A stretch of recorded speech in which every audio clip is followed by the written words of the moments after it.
Hello বন্ধুরা, আজকে চলে এলাম গিটার শেখার পঞ্চম ধাপ নিয়ে। আমার প্রতি মঙ্গলবার ঠিক বিকেল ৫টায় ভিডিও দেওয়ার কথা, কিন্তু আমার একটু শরীর অসুস্থ হওয়ায় তো আমি ভিডিওটা দিতে পারিনি, এবং তার সাথে আমার মায়ের শরীরটাও একটু খারাপ ছিল।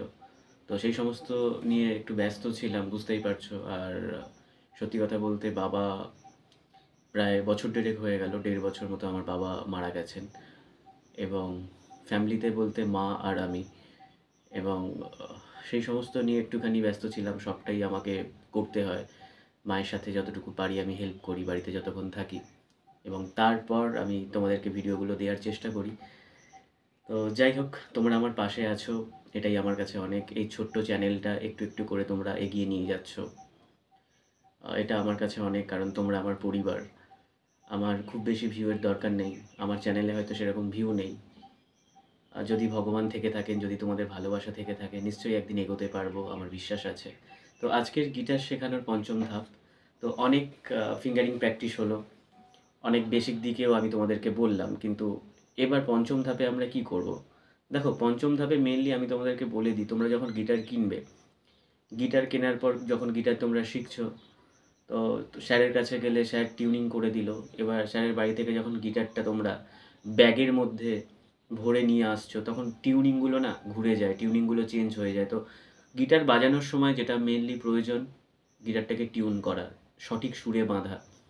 কারণ একটু এদিক ওদিক ঘষা লাগলে টিউনিংটা পড়ে যায়। তো তার জন্য টিউনিং করতে হবে। তো টিউনিং তো সবাই করতে এখনও জানো না।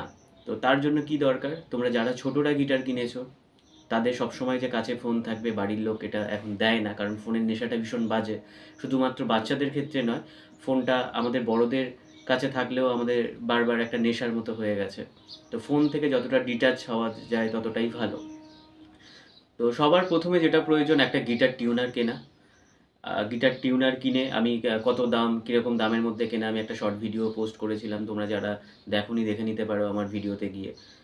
তো গিটার টিউনার দিয়ে গিটারটাকে টিউন করা, এটা ভীষণ প্রয়োজন। কারণ তোমরা যদি গিটার টিউন না করে গিটারটা বাজাও, তাহলে তোমাদের বেসুরে গিটারের শব্দটা শোনা তোমাদের একটা অভ্যেসে দাঁড়িয়ে যাবে। তো আজকের যেটা পঞ্চম পার্ট, যেটা আমি তোমাদেরকে দেখাবো, সেটা প্রথমত হচ্ছে, আমরা বাঁ হাতের আঙুল কেউ ফাটাবো না। এর ফলে কি হয়, আঙুল ফাটানোর ফলে ব্যালেন্স আসতে দেরি হয়। আমরা বাঁ হাতের আঙুল ফাটাবো না।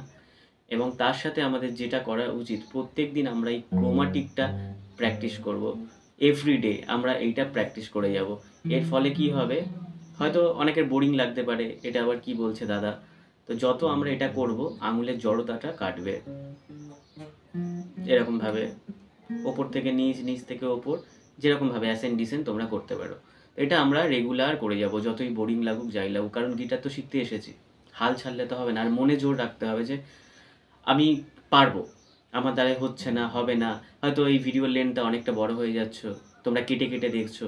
তাহলে দেখো, কেটে কেটে দেখলে, ধৈর্য নিয়ে না দেখলে কিন্তু হবে না। গিটার শেখাটাও কিন্তু একটা ধৈর্য। তো এইভাবে আমরা প্র্যাকটিস করে যাব, বাড়িতে করে যাব। স্যাররা যা টাস্ক দিচ্ছে সেগুলো দেখে দেখে করে যাব, এবং এগুলো ধীরে ধীরে করব, তাড়াহুড়ো করব না। তাড়াহুড়ো যে কোনো প্র্যাকটিস যদি করো, সেটা ভুল হয়ে যাবে। ধীরে ধীরে করলে, যখন তোমাদের এটা প্র্যাকটিসটা সঠিক নিয়মে হবে, তখন কিন্তু অটোমেটিক্যালি তোমাদের হাতে স্পিড বেড়ে যাবে।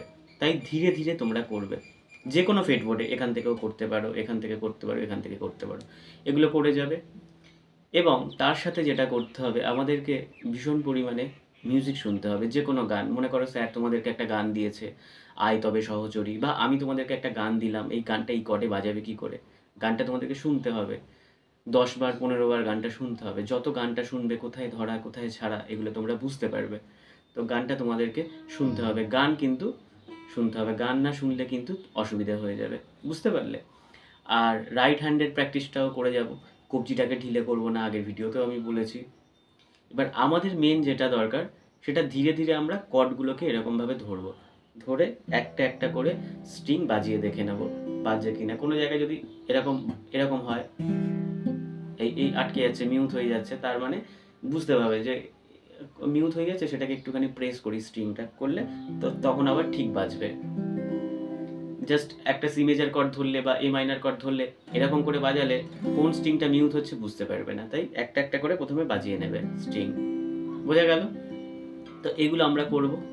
আঙুলের এক্সারসাইজটা তো আমরা ভীষণভাবে করব। এগুলো যদি আমরা রেগুলার করতে পারি, আমরা একদিন গিটার ঠিকই বাজাতে পারবো। আর ভালোবেসে প্র্যাকটিস করো, মনে জোর আনো, পারবে। আমি যখন ইউটিউব চ্যানেলটা শুরু করেছিলাম, আমি কিন্তু ভিউ এর আশা করিনি। আমার কিন্তু ভিউ হয় না, 20টা, কোনোটায় 0 ভিউ হয়েছে, কোনোটা 5টা ভিউ হয়েছে। আমি জানি না, আমি ভিডিও দিয়ে যাব, কত ভিউ হচ্ছে আমি দেখব না, আমি দিয়ে যাব। কারণ দেখো, মনটাকে ভেঙে ফেললে না, সবটা মনের ওপর ডিপেন্ড করে। মনে জোর আনো। তুমি যখন পারবে না, অনেক মানুষ তোমাকে বলবে তোর দ্বারাই হবে না, তোর দ্বারা এটা হচ্ছে না। কিন্তু তুমি যখন লাইফে এগিয়ে যাবে, তখন সেই সব মানুষগুলোই বলবে হ্যাঁ রে, তুই কী করে এগোলি। তাই ডিমোটিভেট হবে না, সবসময় মোটিভেট হও। গিটার টিউনার না থাকলে একটা গিটার টিউনার কিনে ফেলো, এবং গিটারটাকে টিউন কী করে করতে হয় তার উপরে যদি তোমরা বলো, আমি তার উপরে একটা ভিডিও বানাবো। ঠিক আছে, একদম সহজ। তো এগুলো কিন্তু তোমরা ধীরে ধীরে প্র্যাকটিস করো। তো আজকের তোমাদেরকে একটা করে গান দিচ্ছি, যাতে এগুলো প্র্যাকটিস করার সাথে সাথে তোমাদের নিজেদেরও একটু মনে আবেগ তৈরি হয়। তো কিভাবে? তো গানটা হচ্ছে, কি গান দেবো সেটাই ভাবছি।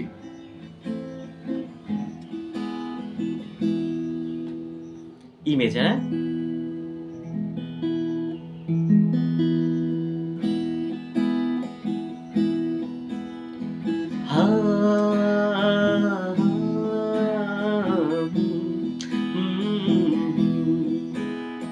কফি হাউসের সেই আড্ডাটা যার নেই, আজ আর নেই। কোথায় হারিয়ে গেল সোনালি বিকেলগুলো, সেই আজ আর নেই। নিখিল এসে প্যারিসে, মইদুল ঢাকাতে, নেই তারা আজ কোনো খবরে। গ্যান্ডের গিটারিস্ট গোয়ানি সেটি সুজা ঘুমিয়ে আছে যে আছে কবরে। কাকে যেন ভালোবেসে আঘাত পেয়ে যে শেষে পাগলা গারদে আছে রমারায়। অমলটা ধুকছে দুরন্ত ক্যান্সারে, জীবন করেনি তাকে ক্ষমা। কফি হাউসের সেই আড্ডাটা যার নেই, আজ আর নেই। কোথায় হারিয়ে গেল সোনালি বিকেলগুলো, সেই আজ আর নেই। Down down up, up down up, down down up, up down up. এই একটা করেই পুরো গানটা তোমরা গাও।